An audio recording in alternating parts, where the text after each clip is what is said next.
Coming up right now, a man arrested for threatening the life of a Bonaventure alum.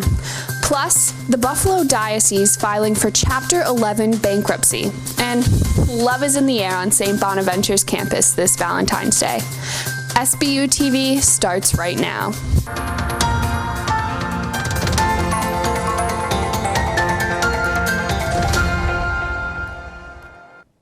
Love is in the air. Good morning. I'm Rob Barbieri. And I'm Madeline Edwards. Happy Valentine's Day, Rob. Now, let's get right to it. Allegheny woke up under a blanket of snow this morning. According to weather.com, sun is headed our way this afternoon. The high is 16 degrees and the low is 0, so make sure you bundle up on your way to the Bonaventure-Davidson game in the RC tonight. Now over to Michaela Hyman for some developing news out of Buffalo. Developing out of Buffalo, FBI arrested and charged Paul Lubin, cyber-stalking WKBW reporter Charlie Specht. 2 years ago, Specht broke the story of the Buffalo Diocese sexual abuse scandal that affected over 200 victims. For over 6 months, Lubinecki left voicemails threatening Specht's career, his life, and his family. If you recall back to December 4th, Bishop Richard Malone resigned his position within the Buffalo Diocese. According to WKBW, later that day, Lubinecki left Specht a voicemail saying, quote, "You destroyed the Diocese of Buffalo and Bishop Malone. I am going to destroy you." If convicted, Lubinecki could face up to 5 years in prison. When asked for a quote, Specht respectfully declined due to the circumstances of the investigation. Before the investigating, the scandals, and the threats, Charlie Specht began his journalism career right here at St. Bonaventure University and in this very studio. The 2010 Bonaventure grad spent his time on campus as the editor-in-chief of the Bonaventure, a reporter at SBU-TV, and the captain of the men's rugby team. The decorated investigative journalist has won the 2020 DuPont Columbia Award for his reporting on the sexual abuse scandal. He is also a two-time winner for the New York State Associated Press Award, as well as the Regent Edward R. Morrow Award for his investigative journalism. But most importantly, Specht is a husband and a father. Take a look at your screens for our social medias. We will keep you updated with all things Charlie Specht and Lubinecki's investigation. For SBU TV, I'm Michaela Hyman. New, now, next. Now, the Buffalo Diocese is expected to announce their filing of Chapter 11 bankruptcy. Zachary Murphy went to find out how this would affect our area.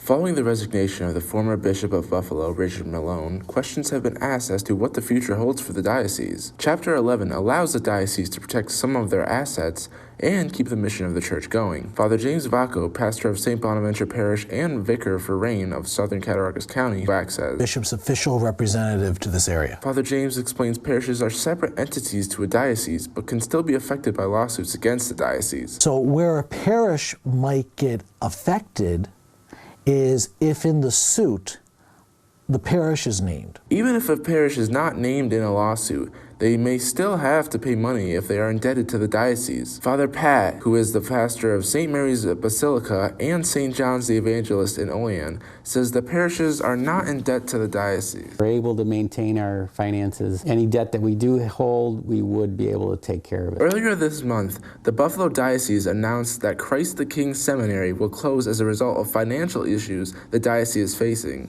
The impending closure of Christ the King Seminary in Buffalo is not only a result of the financial issues the diocese is having, but also a result of the declining applicant pool the seminary has had over the past few decades. It's been an issue, it's been a concern among the diocese, the priests, the clergy, for a number of years. I'm Zachary Murphy with SBU TV. New, now, next. The man charged with threatening Charlie Specht was a teacher at Christ the King Seminary. Depression is one of the most common mental illnesses in the United States.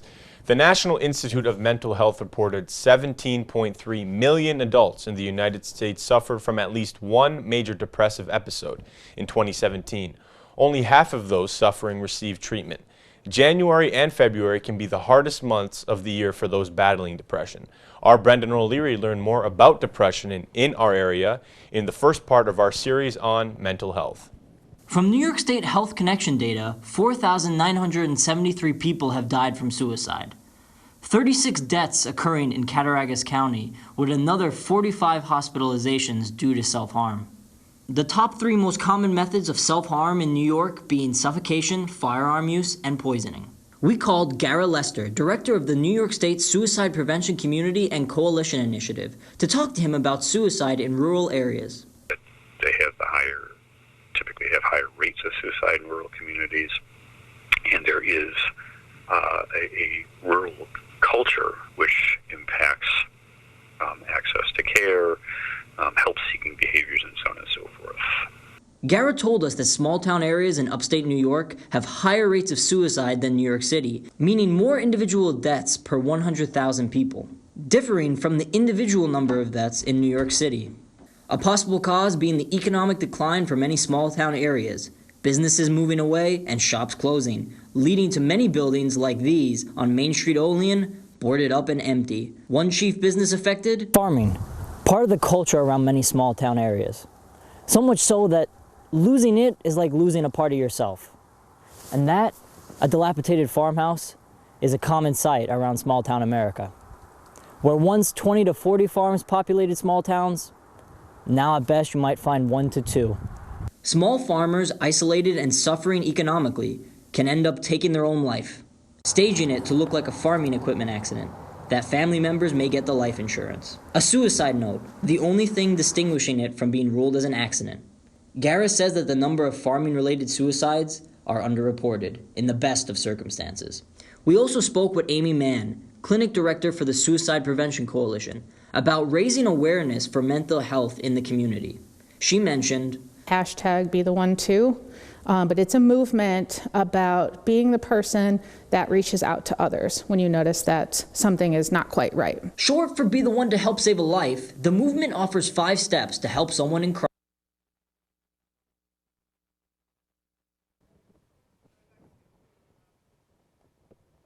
Stay tuned. Next week, Michaela Hyman looks at mental health in schools in part 2 of our dive into mental health here. What do groundhogs, Valentines, and Black history all have in common?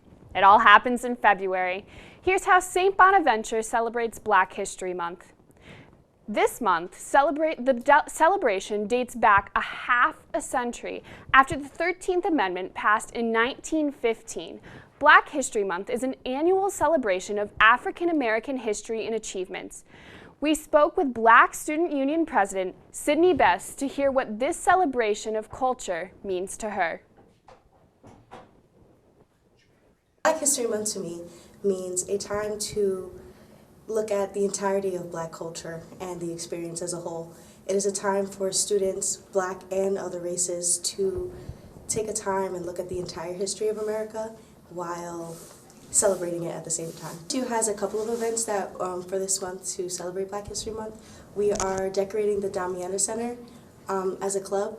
We are also holding an African dance class for students on campus later this month, as well as collaborating with LASSO for a luncheon panel discussion. If you're interested, a reminder is to check out the decorations in the Damiana Center, and the actual class is Thursday in the Richter Center. Now, coming up, broken equipment in the Quick Center. Our own Emily Weber sat down to find out when the lights will go back on.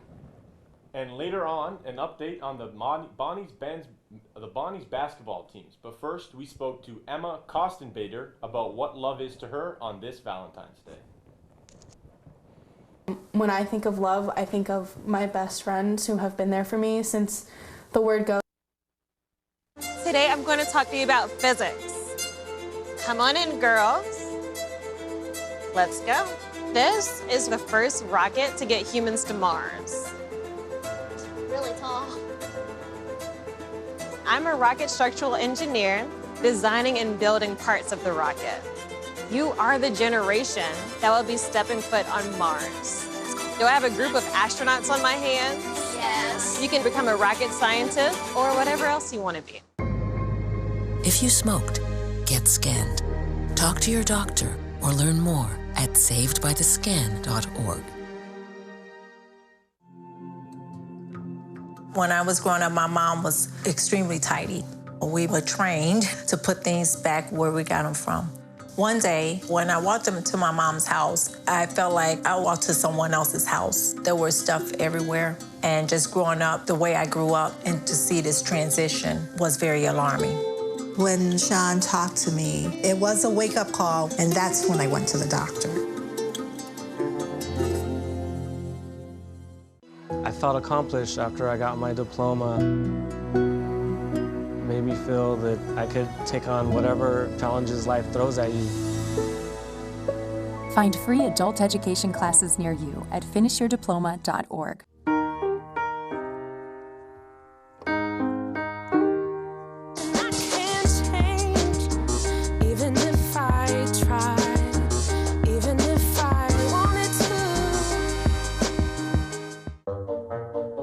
They call me Prince like I'm royalty or something. But the places I've lived ain't no palaces. So I don't need grilled salmon or a new scratching post. Just give me a cardboard box and a can of tuna and we're good. You can even change my name. I'm cool being the kitty formerly known as Prince.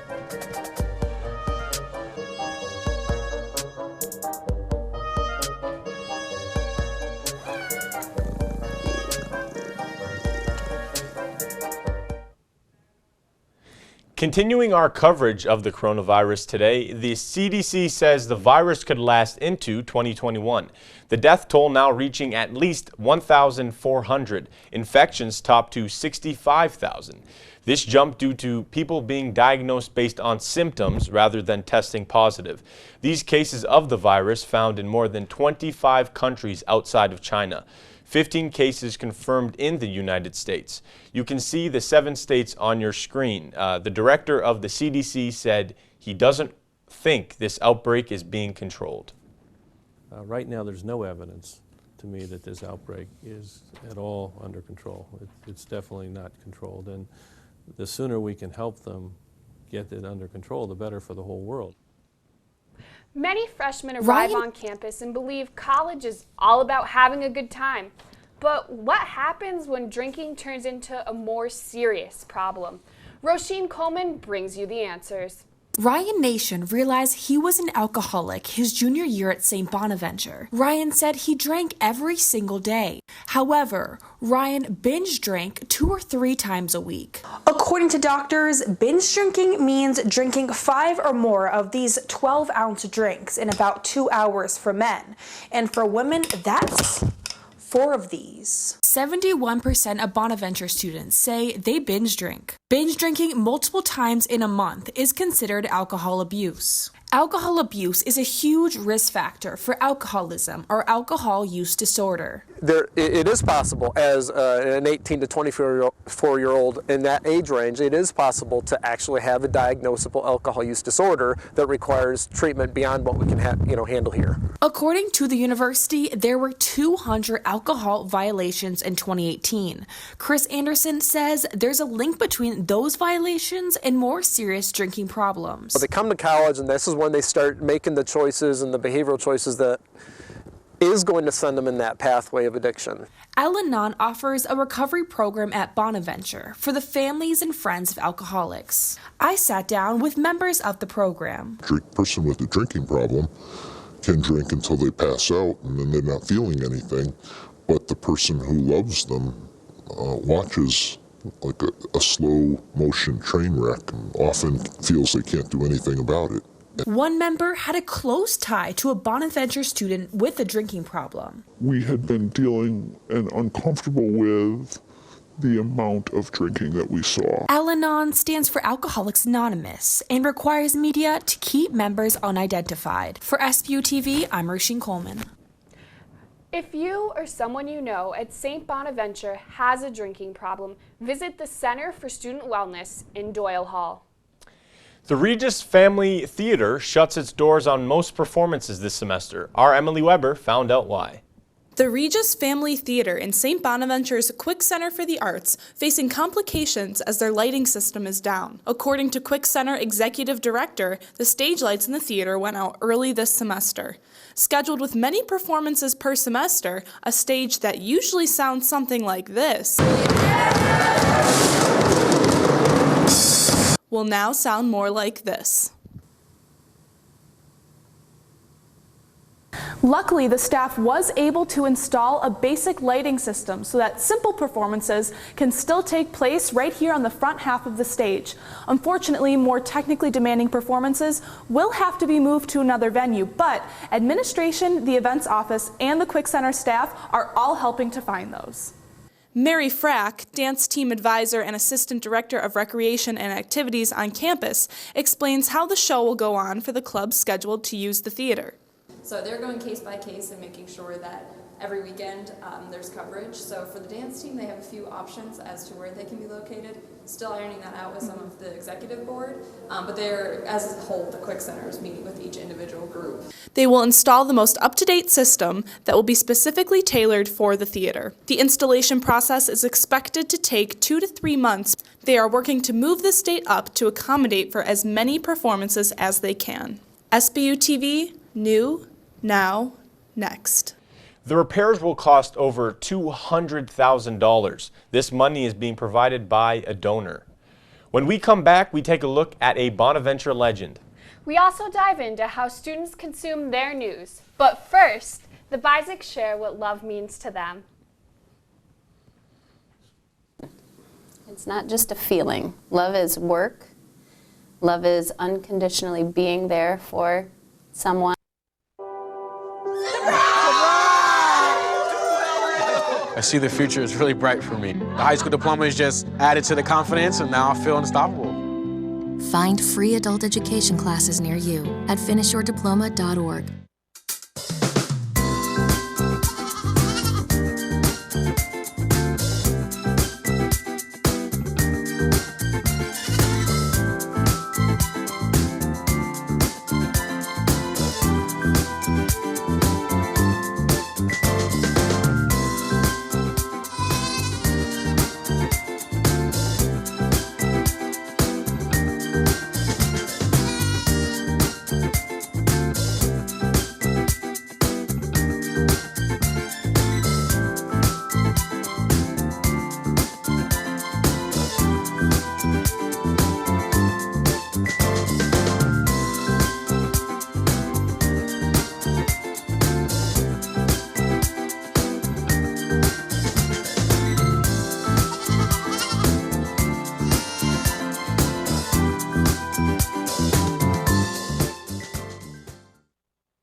Meet the scan, a simple procedure whose mission is to detect lung cancer early.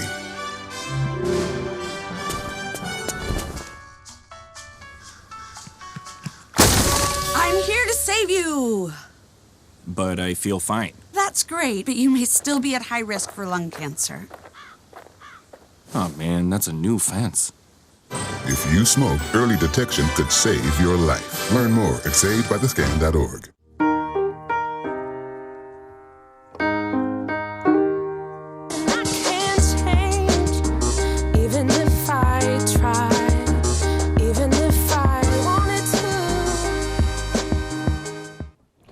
Welcome back. College students consume the majority of their news through social media. Our Justin Myers explains ways to ensure your information is accurate. What you really should not do is just believe everything you read on social media or any digital platform. For college students, social media apps like these have become their main source to get new information, but that doesn't mean it's always accurate. During the week, we went on our own SBU-TV Twitter page to find out where college students get their news from, and the majority said it was Twitter. I spoke to Jandoli School Dean Aaron Chimple about where students should get their news from. I would recommend that they get their news from a variety of sources. I think that's your best bet. It's fine if you have a certain political interest or ideology that you're interested in. You want to follow organizations you think are more aligned with your ideology, but I wouldn't just consume that information. You want to consume a broad range of information and from different sources, because what you will see is where they overlap. And that's when you know it's pretty reliable. If multiple news organizations, maybe with some different points of view, are giving you very similar information. I also spoke to freshman Hunter Jones about what social media he uses the most and if he would change the way he gets the news. I'd say I find most of my news definitely on Twitter, even if it's like all fake. You got to be able to look past that stuff, and you can definitely find some valuable stuff for sure. So Twitter and Instagram would be my two. For me, it's just a generational thing. So I think this is it's curated to me and like the news that I want to see. So I would prefer the way I do it now. I don't think I'd really want to go back to like normal media like TV and just like newspapers and stuff like that, because it's really curated, which is what I like about it. For SBU-TV, I'm Justin Myers. New, now, next. Another indication for reliable information on social media is if the account has a verified check next to their name. At St. Bonaventure, a dining hall worker takes pictures of students while they're out at parties. And to this day, many students don't know why he does it. Our own Teddy Caputo sat down with the dining hall worker to find out who the man is behind the mystery. This is my one friend. He's absolutely hammered and we don't know what to do with him. Can you please just take a picture of him and just be like, dude, this is how you were last night. This is what we dealt with. His name is Sean Miller, but everyone at St. Bonaventure knows him as Snake. Originally from Cuba, New York, Sean got the nickname from his rugby friends while attending SUNY Fredonia because of his drunken behavior. When I would walk home, I would slither down the sidewalks and streets. So my team actually saw that and were like, hey, Snake would be a perfect nickname for you. I'm like, okay. And it stuck with me ever since. After his Fredonia days, he moved to Olean to help support and be closer to his family. Snake works here in the Hickey Dining Hall during the week, but on the weekends, he slithers around the streets of Allegheny trying to find the party. Once he does, he pulls out his camera or his smartphone and he snaps away. This tradition started about 15 years ago after he became known for taking pictures during his time visiting friends at Bonaventure. I bought myself a cheap camera. I would just go hang out with my friends and I would just start taking pictures for them. I would post them on the Facebook and they'd be like, oh wow, so that's what I did last night. And it just escalated from there. Although a handful of students may not be comfortable with his antics, all the students I talked to have bought into the tradition and say he's part of the social culture at Bonas. He doesn't really do anything that bothers me per se, or really anyone that I know, so he's really just kind of going around doing his thing, and we appreciate what he does. If you follow him on Twitter, you can see all of, like, each freshman to senior class he posts, and I think that's kind of like a really cool memory for people. Definitely my freshman year, it was kind of different. Over time, you kind of realize that it's all, like, you know, it's all for fun, and it's kind of nice getting your pictures taken because usually your friends are just kind of too drunk to take them for you. It's not like he takes pictures of people who don't want their picture taken. After a while, I'm so used to him, man. I thought he was just like the bro. Good to see you, Snake. How you doing? High five. I'm Teddy Caputo, SBU-TV. New, now, next. Love is in the air today on St. Bonaventure University's campus. I spoke to faculty and students to discover their definition of love. What is love? Love is journalism professors Ann and Rich Lee. I always tell people we were best friends, and that's kind of the way the story is. Like, we were friends for a long time before we started dating, and I think, you know, that's one of the keys to a successful relationship. Love is business professors Evelyn and Edward Bizik. Some people say that being in love means that you never have to say, I'm sorry. But I think being in love means that you're willing to say, I'm sorry all the time. Love is St. Bonaventure students. To be totally cheesy, it's that famous passage from the Bible, like, what is love? Love is patient, love is kind, it doesn't boast, it doesn't lie. I think people overcomplicate love a lot. I think it's something as simple as, you know, caring about someone as much, if not more, than yourself. I think love is being comfortable with someone. I think it comes in various different forms. It's not just a boyfriend-girlfriend relationship. I think that it is applied differently to different kinds of people in your life. Love to me isn't just one thing or one person or one place. It's my family, it's my friends, it's my 2 golden doodles at home. It's everyone I work with at SBU-TV. It's my friends on the dance team. It's my professors. And most importantly, love is honesty. And I'm laughing because he said to me at last Wednesday's game, well, you know, there's a game on St. Valentine's Day. Do you want to go? And I was like, well, if you don't want to go, I'm going with somebody else. You know, Rob, hearing all of these beautiful love stories really warmed my heart on this cold morning. Yeah, you know, well, coming up, we spoke with SBU-TV's Valentine about sports. But first, take a listen to what Charlie Randall believes love is. It's a term that you apply to someone that you care a lot about, but I think it also has different meanings. When I first saw a turtle, my heart was full. Now I'm anything but lonely. We have this deep connection, this heart connection. He just wants to be close to you and part of your life. Every day with turtle is a perfect day. When I'm holding her, it makes me feel calmer. I think everything he does shows how much he loves us. When we adopt a shelter pet, we discover they're a little bit of a lot of things. But they're all pure love.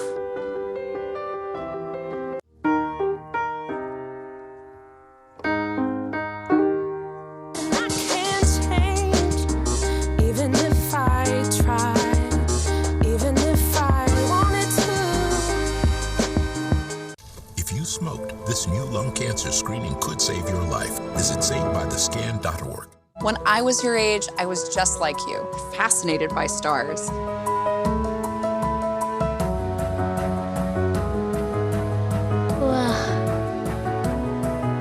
But now I get to search for life in the universe. And who knows, maybe life is looking for us too. So we're like aliens to them? Yeah. Does anyone want to be a scientist now? I do. Awesome. We need more girls in STEM. Maybe we can find aliens.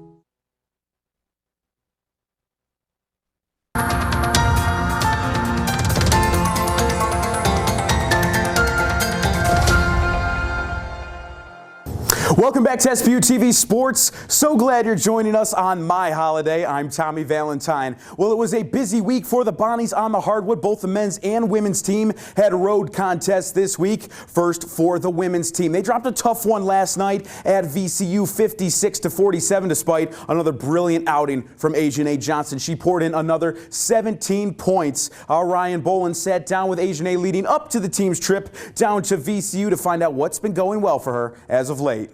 I'm here with women's Bonnies guard Asia Johnson. Asia, thanks for taking the time to speak with us today. It's no problem, man. You scored double-digit points in 70% of the games so far this season. What do you attribute that kind of success to? Just being in the gym every day. Even if I had 20, I was still in the gym the next day. It's always about perfecting my craft. You seem to have the ability to take over games in the fourth quarter. Like against GW, you outscored GW 12-6 by yourself in that game. What about the fourth quarter brings out the best in your game? The fourth quarter is go time. It's game time. Especially before the fourth quarter comes, we always say the last 10. And the last 10 determines the game.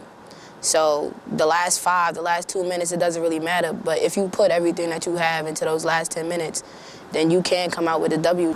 Now when I watch you, I can see the fire and passion in your face when you're taking the ball to the basket. What kind of brings out that tenacity in you? Just from where I'm from New York, Brooklyn. Every day I walk onto the court and I have just the mindset that I'm gonna go for anything that's in front of me.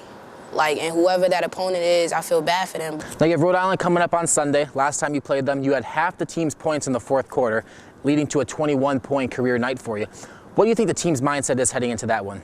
It's still the same mindset as before. It really doesn't matter who's on the court, who's not playing. We just have to win. All right, thank you for taking time to talk with us, Asia.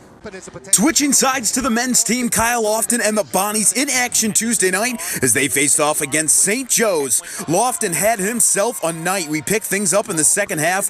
Bonnies up 2 when Lofton buries a triple, capping an 8-0 run to start the half. Lofton doing it again from deep. He had 20 points on the evening, tying a team high, matched only by Justin Winston. The freshman hits the dagger with 4:52 to play, and the Bonnies coast to a 74-56 win in Philly and improve their record to 17-8 as they move into third place in the A10. And it's going to be rocking in the RC tonight as the Bonnies welcome in Davidson for the second year in a row in a whiteout game. Tip-off on ESPN2 against the 12-11 Wildcats is set for 7 o'clock. And while Mark Schmidt's current team is on a 5-game winning streak, one of his former players is continuing to make the program proud. It was announced on Wednesday that former point guard Jalen Adams was named to the USA basketball qualifying roster for the FIBA AmeriCup. The U.S. kicks off its qualifying tournament with Puerto Rico February 23rd in D.C. Adams is averaging just over 20 points, 5 rebounds, and 5 assists per game for the Milwaukee Bucks affiliate, the Wisconsin Herd. Adams also earned G League Player of the Month for January, and he was also named to the Eastern Conference midseason All-G League team. That's all the time we have for SBU-TV Sports. Back to you, Maddie and Rob. Thanks, Tommy. I'm Rob Barbieri, and that's all we have this morning. Remember to stay up to date with all of us, all of our social media platforms, and to bundle up this weekend. It's supposed to be a chilly one. It is supposed to be chilly. And I'm Madeline Edwards. I hope you all have a very happy Valentine's Day weekend.